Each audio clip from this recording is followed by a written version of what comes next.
What is going on? It is the Dedrique Taylor Coaches Show. We are back. Brandon Marcus, your host. Dedrique Taylor, the head coach of Cal State Fullerton. Dedrique, what's up? You got to win, man. You must be pumped. Yeah, we're excited. We're excited for our group of guys, and probably more as a coach, I'm relieved because of the situation and because we don't have an opponent, and we'll get into that. But I'm excited for them, for those guys that had some success. What their work allowed them to do, which is win the game, and that's what we're here for. And so we're really excited for them. But as for me and our staff, obviously, I'm relieved that we won. The clock hit 0, and immediately my mind went to, yeah, we won, but who are we going to play next, and then how are we going to prepare for them? So it's a good feeling, though, to learn the lessons that need to be learned after a win versus learning those same lessons after a loss. That's the crappy part about this season, is that you can't even relish in a win, because the next thing you got to do is figure out, okay, what's happening next? Because with COVID, teams are getting hurt left and right. And so you got to figure out what's going on. So we'll talk about the Long Beach State victory a little bit later in the show. First, I want to talk about UC Davis and what's going on this coming weekend, because it's crazy. Yeah. And a peek behind the curtain, by the way, this is the second time we are recording this show. So we had some technical difficulties first time around. So if you see my man over there getting a little upset, it's because we're recording this for the second time. But listen, it's all good. That's just the way this year has been. And so, as Dedrique Taylor says, embrace the suck. And it sucks that the first time around our show did not record. But we are going to be just as good, if not even better, the second time around, because I'm going to figure out different questions to ask Dedrique Taylor. So we'll figure it out. But first, we'll touch on the UC Davis series. But before we get to that, remember, you can always hit up the show, dtaylorcoachesshow@gmail.com. That is dtaylorcoachesshow@gmail.com. You ask a question, we will answer it. I promise you, when we get to our mailbag, if you ask us a question, we will indeed read your name and the question on air. We love having it. It does help out the show. And frankly, it makes my job easier because there's less stuff that I have to ask.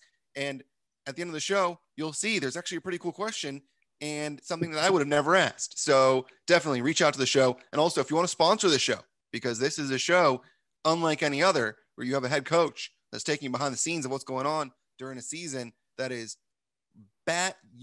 crazy. So hit us up, dtaylorcoachesshow@gmail.com. A big thank you to all of you who are watching on YouTube. Give us a thumbs up, subscribe, helps us a lot. Also, subscribe on Apple Podcasts, wherever you listen to your podcast, Stitcher, whatever. Feel free to let us know where you are listening from as well, if you want to hit us up via email, and we will shout you out. All right, let's talk about UC Davis, because for people that don't know, UC Davis, I don't think has played this season. And if they have, it was just a couple of games, I think, at the start of the season. Yeah. If I remember correctly, it was just a few games at the start of the season. And then Yolo County decided to say, you know what? You can't play because of COVID. We don't want you going somewhere else to play. So just like, the San Francisco 49ers moved to Arizona to play their home games there because of the county orders, Davis is like, no, you can't do that, because you are college students. You are not paid athletes. So you can't go move somewhere else and play. So more likely than not, you will not be playing UC Davis this weekend, which means you will be playing somebody else, hopefully. So who are you playing, and how do you figure that out? Because I know personally, UC Irvine is where I broadcast for the women's side. We played against UC Riverside this past weekend. That series was not supposed to happen until February. And so you're asking me, okay, well, so who are you going to play in that spot anyways? Well, actually supposed to play UC Riverside again because of the way the schedule breaks out, and that the Big West said all along, we're not rescheduling games. So what the teams are doing, and they're saying, okay, we're going to do it ourselves then. We're going to schedule UC Riverside. It's going to be non-conference initially, but if that slot opens up later on, where let's say UC Riverside has COVID, and you can slide UC Riverside's opponent from 2 weeks ago that had COVID into that slot, we're going to make it work. And then you can make all the games conference. At least that's what seems logical. We don't know if that's actually going to happen. So for you, who do you want to play this weekend? Do you want to play a conference opponent so that later on it could be a conference game because it's not going to be a conference game now? Or do you want to play a Division I team that is not in conference? I really, for the feedback and the data that it provides our team, which we desperately need, we really want to play anybody. It makes sense, logical sense to us to play a conference opponent because it does one of two things. It counts as a Division I game, which is important to us and important to everybody that they get to that said number of 13 by the NCAA to participate in any postseason play. You have to have 13 Division I opponents played. And so we are deficient in that category. It's, I think we only have 5. And so it would suffice that. But then the biggest thing is we would love for that game to count as a conference standing opponent. Right now, the Big West is saying that if we were to move up a game and play somebody that is not on our regular schedule, it wouldn't count towards the conference standings. And so you have to wonder if that's the smartest thing to do. Is it smart to play a non-conference opponent just to try to get the games in, or play, a conference opponent and stand a chance of having to play them 4 times? And so there's a lot of question marks and a lot of things that are unanswered, and we're trying to operate in a time crunch situation with unanswered questions and produce something that is beneficial for everybody. And so that's extremely hard, and it constitutes our whole staff, and everybody's involved, from myself to all of the assistants to the director of operations. We're all on a group thread, and we're just trying to figure out who is in the same situation that we are, that has the same slot available and that can play. And then you have to ask yourself, can they play at your place, or do you have to go to their place? And then obviously COVID testing, if you play a non-conference opponent, does the testing that they're doing, does it match up with the outline or the guidelines set forth by your conference? And can you make that thing work? And then obviously logistically, if it's a home game, getting the refs there in a timely fashion and dealing with all the scores keeper and all the things that make a game go. There's a lot of things that have to happen for that to take place, that we are behind and don't have a lot of time. And so hopefully one way or the other, we're going to play somebody. But ideally we would like to play a conference opponent if it's going to count, or play a non-conference opponent that's a Division I, or a Division II, whoever's out there, from the standpoint of just giving some feedback to our guys. So let's say that you have a conference opponent that you are going to have as a non-conference part of your schedule. So what I'm saying is that, let's say right now, I don't know who's available, but let's just give an example. Let's say that CSUN opens up for this coming weekend, and you're told it cannot be conference, it has to be non-conference, but maybe later on it could be changed to conference. Mm-hmm. Would you rather do that, knowing that, hey, you may play them again later on, and now they may have even more tape on you, and you've already played twice against them, so then you got to play 2 more times against them? I don't know if that's something that you want to do or don't want to do, or would you rather play a D1 school that, let's say USC, for example, that opens up? I think a lot of it, the question marks, or the question becomes, the testing protocol. In conference, it seems like we're on the same page and we're in conference for a reason, and the testing is going to stay the same. So it would be easier to play a conference opponent versus a non-conference opponent, because you don't know what their testing protocol is, and your hope is that it mirrors yours in some capacity. But if it doesn't, obviously that presents another problem or another image, another situation, that you have to test for to play the game, or you might not be able to schedule a game because you can't get enough testing to meet their protocol, whatever it is. And so the easiest thing would obviously, from a COVID standpoint, would be to play who's available within your conference. But as you mentioned, do you stand a chance of playing them 4 times, and 2 of them don't count in the conference standings? They only count 2 times. And so there, again, like I said, there's a lot of questions, I think, that are unanswered at this point, and you kind of got to take the best case scenario for you and your program and throw it out there and roll with it. And I think that's what we're going to do. You mentioned, I think you said 13 games is what you guys need. Right now, you are at 4. and you have 12 more games on your schedule, if I counted correctly, you have 6 more series. If you get rid of the UC Davis one, that means that you're at 16. So the reason why, for everybody watching, everybody listening, the reason why it's so important to get a game or two into this weekend is because as of now, Cal State Fullerton is able to play. And you want to schedule a game when you are able to play and when you have an opponent able to play. Because it's very possible we get to next weekend and Hawaii's in quarantine again. And if that's the case, you guys just lost 2 games. And it's possible the following weekend, Cal State Bakersfield's in quarantine.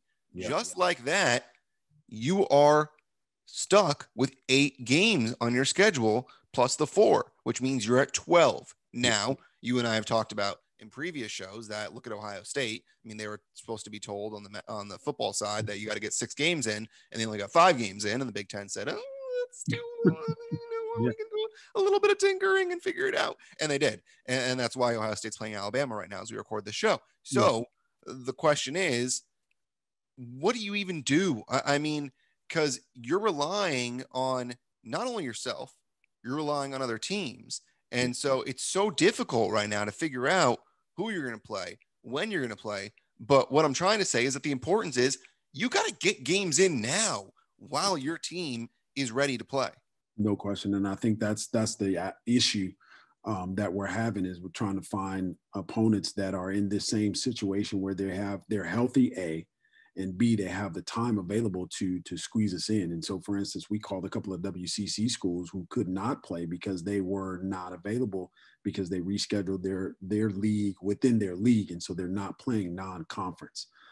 So they are out. There are a couple other schools are in the same situation that we're in, but again, logistically, they're outside of our jurisdiction, so to speak, from a busing to them, standpoint, and so that presents another problem. That you have, or another hurdle, I should say, that you have to overcome, whether they come to you, whether you get on a plane and go to them. It's just, there's a lot of things at stake that don't necessarily meet the eye when you're in this situation trying to schedule these games. So let's say, for example, that USC, I brought them up earlier, and it's my alma mater, which is why I brought them up again. Let's say that USC is supposed to play against Cal. I haven't looked at USC schedule, no idea who they're going to play. And Cal can't play. Is it as simple as you calling Andy Enfield? Do you even have his number in your phone and saying, "Hey, Andy, what are you up to this weekend? You want to play?" Like, is that how it goes? Yeah, sort of. It does go that way. I mean, I think, everybody is trying to schedule themselves a win and create an ideal situation for them to win. But so Pac-12 most likely is going to be off the table for you guys, is what you're saying? Well, no, I think even in this situation, that's out the window. We're just trying to get games. As you mentioned, we only have 4 games towards those 13 with only 6 series left. And if we lose 1 or 2 of those games, now we're deficient in games played. And so now we're left holding the bag because we're not eligible for postseason play because we didn't play enough people. And that's when the waiver process comes into play. But again, you're trying to do everything you can to present yourself in the best light for those who are looking at you to be in postseason play. And so that's what we're trying to do. And so it sounds silly, but it's something as simple as, hey, I'll call Andy or Andy will call me and say, hey, we have this date available. Do you? Yeah, sure. Okay. Let's talk about the testing, dot that I, and then move on and figure out how we're going to get to them. And so it literally is that simple, and I shouldn't say simple. It starts the conversation that way, a simple text or a simple call, and you kind of do your work ahead of the schedule. So we knew that there was a chance that we would not play Davis this week. So like 2-3 weeks ago, we started to have an idea and started to have an inclination that this was a possibility. And even still, knowing what we knew then, there are certain things that have to happen and fall into place for us to play a non-conference or another conference opponent. And we're still waiting for those things to fall into place. But in the same token, I think, there's a couple of teams out there that are in this situation and available, and they're healthy. So it makes sense for us to just line them up and just play and see what happens. There's something that you said about 30 seconds ago when you were talking about trying to schedule another team, and you said, let's talk about testing. That is not what you signed up for. to talk to another coach and say, let's talk about testing. What kind of testing are you guys doing? What kind of testing? I mean, it's ridiculous. It's crazy that you went and you coached at Arizona State. You were an assistant coach there. Then you went to Cal State Fullerton. And when you signed up to be Cal State Fullerton's head coach, I don't think that when you were looking at your job and what you're going to have to do, that trying to figure out how many times the team is testing for COVID Yeah. was part of what goes on. And that's not easy. That's not easy for you. It's not easy for your coaching staff. And it makes the season one that may have been enjoyable to one that really is, let's just get through it. Yeah. No, I think there's a lot of that in terms of, just trying to get through it. No, it's not a part of our job description per se, but it has now become that. And it has become a huge monkey wrench in a lot of situations, how you're testing, not only how often you are, but how you are testing. Are you using the antigen test or are you using the PCR? Because if you're using the antigen test, that requires a certain amount of tests before you play. If you're using the PCR, that requires a certain amount of tests. And so before you play. And so everybody's trying to match that part of it up. And so, just as much as you want to play, you also have to be cognizant of the fact that the testing protocol plays as big of a part in this whole situation as anything. And if you don't have that part of it solidified, all the other stuff is irrelevant. It means nothing if you don't have the testing part, because the testing part is not just the coaches. It's a medical deal, and the counties are involved, and they have certain protocol that you have to satisfy to be able to play the game in your county or in their county. And so there's a lot of things. I think I got a text from my athletic director, and we were talking and laughing, saying that we are now medical experts in a field that we wanted to know nothing about. Mm-hmm. in a situation that we wanted to know nothing about, but we have quickly become very knowledgeable, and probably in a lot of situations more knowledgeable than we care to, because we have to, because it's not just about us, it's about him securing the safety of a program and me doing the same thing. And so there's a lot of information that I have in my head, unfortunately, that deals with this situation, and it's like cramming for a test. You cram all this stuff in and you deal with it as it comes. And then after that situation, you brain dump, it's gone. And my hope is that that we can brain dump sooner than later with this COVID deal. But right now, I mean, everything is about every conversation that you have with an athletic director, another coach, personally, with your team, everything is COVID driven, so to speak. And it's truly sad, but that's the state of affairs that we live in. We have to be cognizant of the COVID, and its an impact and its effect on our ability to do what we like to do, and what we want to do. It definitely has an impact, and a negative impact, if you will, on what it is that we're trying to accomplish. So coaching is obviously a lot of X's and O's and how well you know the game of basketball, but it also is how well you relate to your players and how well you can run a program. And so it's not just on the court. Do you feel like this season has made you a better coach because of what you've been forced to become as quite the leader on and off the floor? Yeah, I think more than anything, I think it's forced us to become a lot more aware of our surroundings.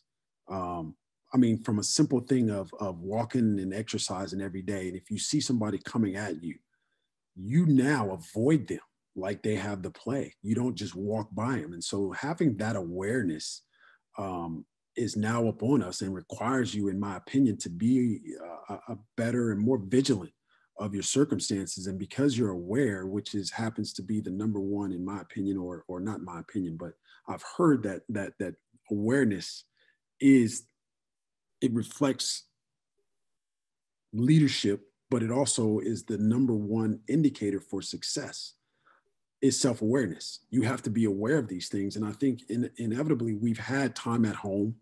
We've had time to dive into these things. And so being aware of those things and having this time alone allows us to be better if you put the time in. If you don't, obviously, you know what the other alternative is. But I think we are a better coach, but more importantly, we're a better person. And that allows us to be a better coach. Do you feel like you're a stronger person, or do you feel like you've become a weaker person out of this? I don't know. I honestly, I'm not sure.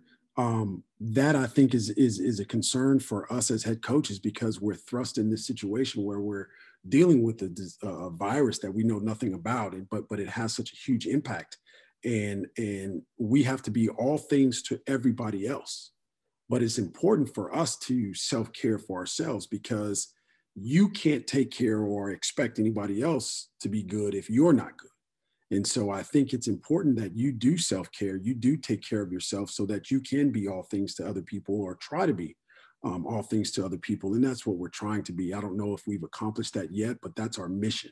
And I think that inevitably makes you a better person and a better leader, because you, again, going back to that self awareness, you're aware of those things and how they play into the mental roller coaster that we're experiencing on a day-to-day basis. And when I say we, not necessarily speaking of myself, I'm speaking of the young men and the young ladies that we're in charge of and we spend time with, and they are looking at us like, how are we supposed to respond? How are we supposed to get through this? And so we are supposed to provide them with some type of direction, some type of guidance. And in my own world, sometimes I don't know. I Yeah. really don't know. I lay awake at night and I'm wondering, am I enough? Am I doing enough? Am I giving enough guidance and leadership? And is it the right thing to do? And so you spend a lot of time, at least me, I spend a lot of time questioning myself privately, if you will. Like, I want to get it right. I want everybody to experience a level of success. And so I want to make sure that we're doing the right thing. We're giving them the right information. And so um, our hope is that we are becoming better for what we're going through. Yeah, I mean, it's safe to say that you are doing enough and more. I mean, this is a tough situation to be thrown into, man. I mean, you're a head coach of a men's basketball program that has now been in quarantine 3 separate times. I mean, that's a lot to deal with mentally. And I mean, we go back to our first episode and what you went through in the off season and the surgery you had to go through. I mean, talk about going through hell and back. I mean, it's you've done that in terms of who you are as a person physically with all with the surgery and the recovery, and then trying to coach a basketball team. And so the reason why I asked that is because you have people who have been sitting at home since March that are collecting unemployment, just chilling, not looking for jobs, and then you have other people who are taking advantage of the opportunity. And let's say you, for example, you're watching film, you're recruiting. How can I be better doing this? How can I be better doing that?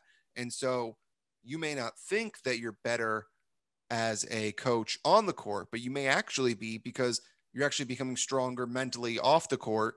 And you may think you're not being stronger mentally, but being able to overcome all these challenges makes you stronger as a better person going forward. So it's honestly crazy, because you're throwing your head in an absolute storm trying to figure out, did I become worse? Did I become better?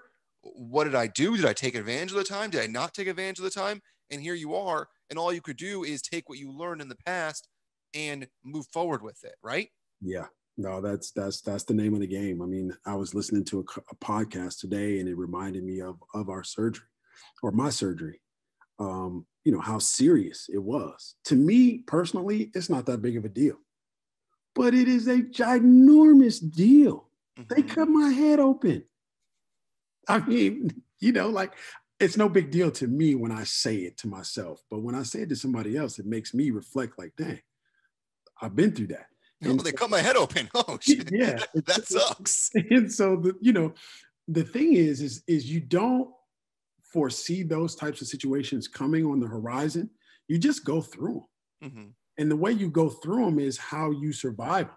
And then you look back and you figure out what you learned because you went through those things, or because you were involved with that. I had a conversation with a friend of mine today, who's coming out of quarantine. His team, I think, is coming out of quarantine at the end of the week. And he was just asking, how did you do it? What were you talking about? What things were important to you? And I said, the number one thing to me was managing the expectations.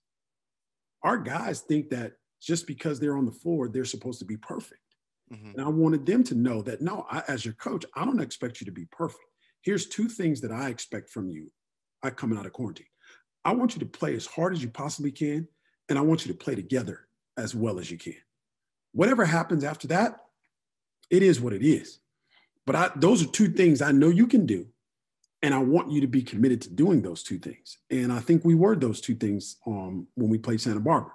And Friday, we weren't, in my opinion. I didn't feel like we played hard. And so that's the ebb and flow of being a coach. But I think managing the expectations of yeah, we expect ourselves to be perfect. We expect ourselves to get it right every single time.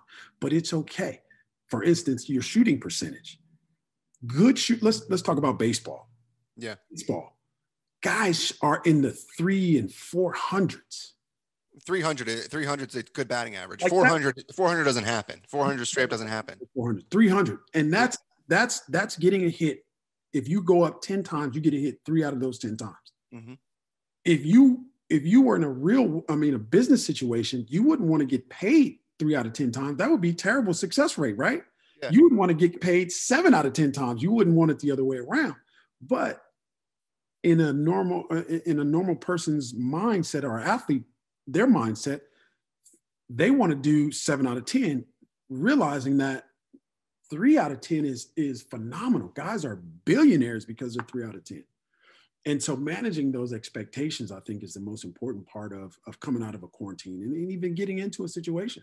You manage the expectations, and yeah, they can grow, they can change, but as long as you manage them and you meet them and you maximize them, I think you have a great opportunity to build on that and get better.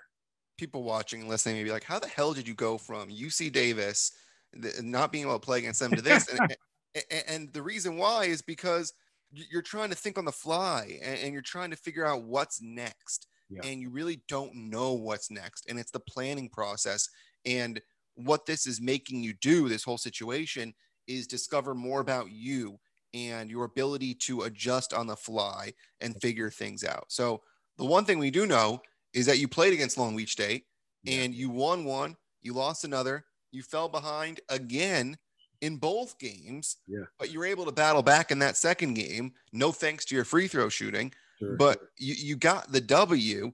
But why do you continue to fall behind? Because sometimes you may see this with teams, whether it's in football or in basketball or in baseball, you see teams that always just tend to fall behind. Whether it's in baseball, the starting pitcher sucks and then the bullpen's great. Or in basketball, you just know that the reserves are better than the other team's reserves.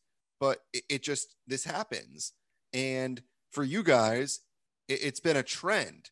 So why? I wish I knew. I was thinking about that today. Like that's an important stat. The first 8 minutes of every game are super important because it sets the tone. And yes, we've been able to scrap and get ourselves back, but we've had to expend unnecessary energy to do that. But we need to figure that thing out, and whether it's change up our lineup, whether it's do different things defensively or offensively, but we can't dig ourselves in that type of hole and then expect ourselves every time to respond and get ourselves out of that hole. Now we have, and it says a lot about our guys, but in a coach's mind, I want to answer that question that you asked. Like, why do we allow ourselves to do that? Is it, and immediately I don't look at them. I look at me. Is it something that I'm doing? Is it something that I'm synonymous with that I can change that will help us be better and more effective in the first 8 minutes than we are in the last 8 minutes to a point where we score in the second half. In the second half alone, we scored 50-something points. Mm-hmm. Just the second half alone on Friday night, we scored 50-something points. So it's not from an offensive standpoint, it's a defensive standpoint. And defensively, guys don't want to, they're not interested in defending. But that's what I believe in, and that's who we're going to be. We're going to defend, we're going to rebound, and we're going to run. And eventually we figure it out. And it says a lot about our guys in terms of figuring it out and then finding their rhythm. But to answer your question, I don't know that I necessarily have an answer. It's a constant question in my mind, though. Like, why are we allowing ourselves to do this unnecessarily? And Trey did a lot of your scoring in both games, and he's a guy that's a transfer, so he's someone that came in with experience. Is he someone that you think has reached the point of where he can play, or is there more growth there? I think there's way more growth there. What we've seen is, I think more than anything, is his experience is really starting to show itself. and started to show itself early. And we needed that. You know, him being a transfer from Oakland, playing 2 years there, he's already experienced it. But obviously we needed that, losing the amount of seniors in the production that we lost. We needed Trey to step in and do what he's doing, which is scoring the ball. But I also think he can be a ridiculous defender, which he did a really good job on Saturday night. But, you know, everybody's driven by scoring. And Trey's a guy that has the ability to do more. He can score more. He can facilitate better. You know, but again, I think he can be a hellacious defender. He can rebound, starting our fast break. There's way more, in my opinion, that we can get and expect from Trey. But we're super happy because we needed, you know, his production the first couple of weekends. And for Josh Hall to pull down 16 rebounds, what does that say about him as a player? I just said that, to me, that says a lot. Like, rebounding to me is something that's near and dear to my heart because you don't have to have a skill for it. You just have to have an effort and a mindset that I'm going to rebound this ball and I'm going to create activity to get to every rebound. And I think Josh has really, really come in and he's been productive in that space. I saw a stat today where he's averaging something like 9.5 rebounds per game, you know, and here's a guy who medically just got cleared, you know, to be on our team. Us having the amount of quarantines that we had helped him not miss anything, but it really says a lot about him and who he is as a player and what he can do in terms of contributing and impacting our culture the way that he has with his ability to rebound the ball at such a high clip. And I think, again, that's a fraction of what we can truly see and expect from Josh, because I think offensively, the sky's the limit for the dude. The dude's 6'8", long, athletic. He can defend. Obviously, he can rebound, but I think offensively, there's way more water in that bucket.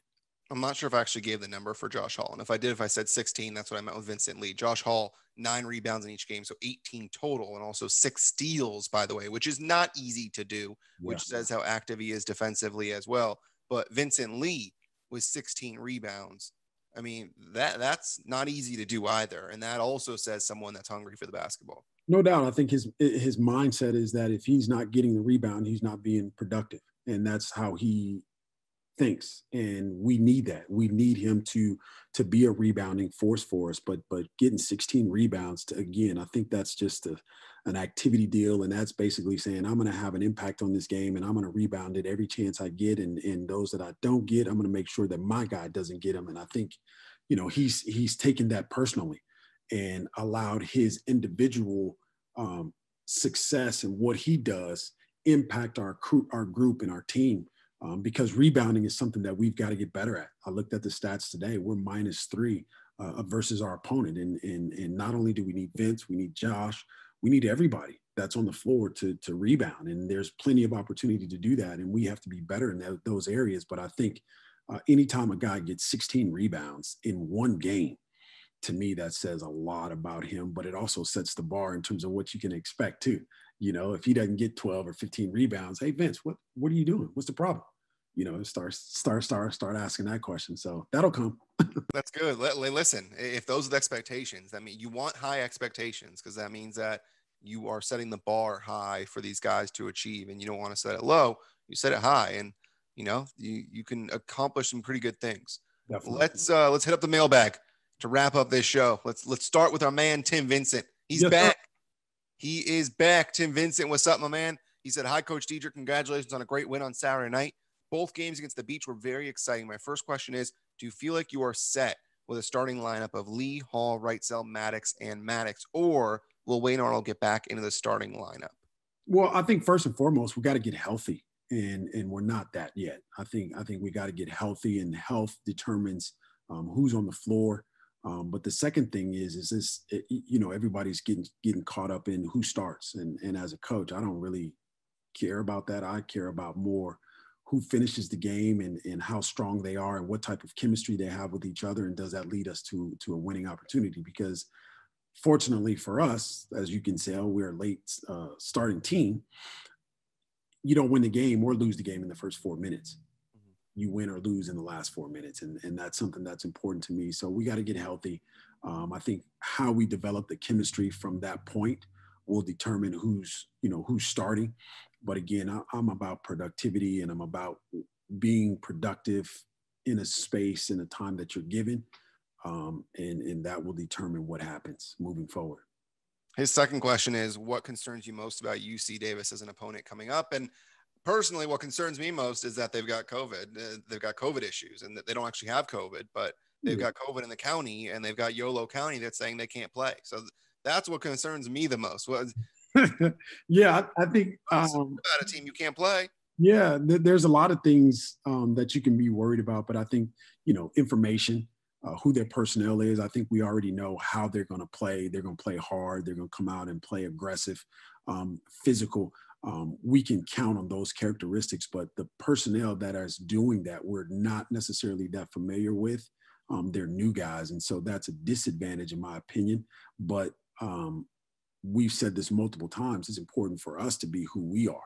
And it gives us an opportunity to focus on us and be the best that we can be, which we're not even close, but we need to start picking it up in that area. So, it has its pluses and its minuses in terms of the physicality and knowing who their personnel is.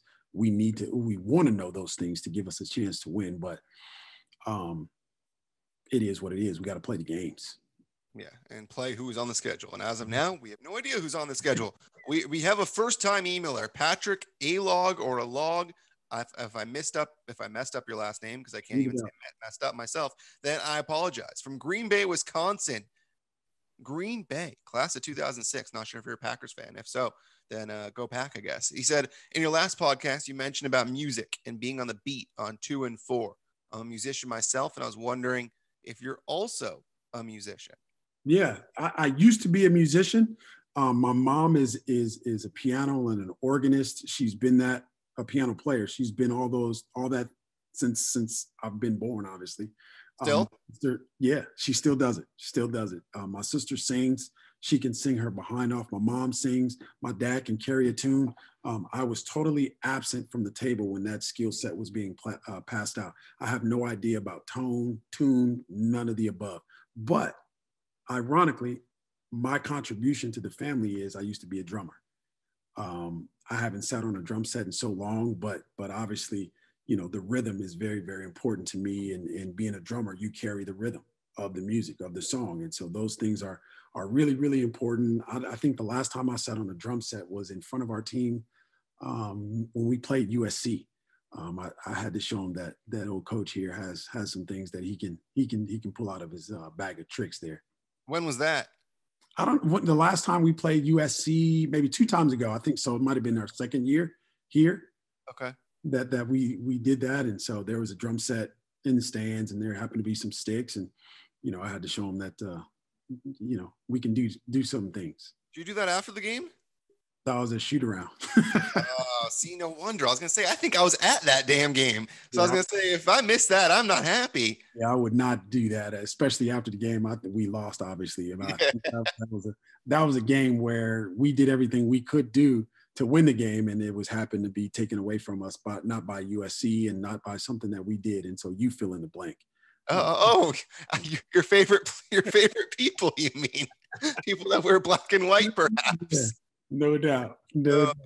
Oh, that's great. I think that the two least favorite colors for Dedrique Taylor are those that wear black and white. And it's just the way a coach is wired, man. It's just the way a coach is wired. And it's always been that way.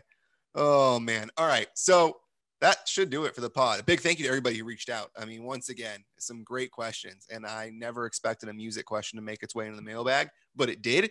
And we found out a lot about Dedrique Taylor's background and that he can't sing. But one day, if we get enough people to reach out to the show, perhaps we will get Dedrique Taylor to sing along. Perhaps the voice. That's the important part of the mailbag. I'm like a box of chocolates, like the movie said. You never know what you're going to get. There you go. So listen, you reach out to Coach Taylor. You never know. Oh, I got one more for you. My wife, by the way, decided to text me and say, I got a question for the mailbag. Please. And she said, all right, ask him if he keeps in touch with his former players. I do. I try to keep in touch and I try to keep in touch. It's weird. Not when they're having success, not when everything's going hunky dory. I try to hit them when things don't look like they're going well and just touch base with them and remind them why they had success and remind them who they are. that's my role. I think, I try not to bother them when they're on top of everything. And so, yeah, I do keep in touch with them. I mean, I like Steve McClellan is a friend, and it's weird now. I leave those guys messages and I say my first name. This is not coach anymore. This is DJ. So that's weird. But yeah, I try to stay in touch with them, and I will stay in touch with them as much as they will let me stay in touch with them, because that's important to see how they're doing, to find out how we can help them. But more importantly, probably find out how they can help us, because they've been through some of those wars. They've been through some of the things that we're trying to prepare this group to come. And so they can tell them. And as you know, peer to peer is way different than coach to peer. Yeah. Way different than coach to pupil. So yeah, I stay in touch with them. Sometimes it's, fortunate for them. Sometimes it's not fortunate for them. So we'll see. I just talked to Richard Peters. It was his birthday last week. I think it was Jackson's birthday the day before that, or 2 days before that. So, whether it's Twitter, whether it's phone call or text or email, somehow, some way, old coach here tries to stay in touch with them. We'll try and do a show later on where we say where these guys are. I think that'd be fun to do, and maybe even have somebody on, because I think Kyle still follows me on Twitter. Yeah. I don't know why. I mean, I'm sure if I followed myself, I would have unfollowed me, especially after this last week. But I think Kyle still follows me, and he's playing abroad. So that would be awesome. Bring somebody like Kyle on the show. I think that'd be fun for people that are watching and listening. Whether you're watching on YouTube, big thank you to you if you are watching. Once again, if you give it the thumbs up, subscribe, it helps the pod, obviously. Then, of course, if you are listening to the podcast, whether it's Apple Podcasts, if you rate and review the podcast, great. Subscribe, tell your friends, pass it along. Obviously, we're trying to grow this podcast. And if you want to be a sponsor for the podcast, D Taylor Coaches Show at gmail.com. D Taylor Coaches Show at gmail.com. That'll do it for us. We have no idea what we're going to recap next week. And that's the fun of this show, because most likely it's not going to be a series against UC Davis. We have no idea if it's going to be one game, if it's going to be 2 games. We just don't know. So, Coach, a big thank you. Thank you. Thank you. Couldn't be us without you. So we truly appreciate it. Thank you. This has been another episode of the DJ Taylor Coaches Show. Thanks.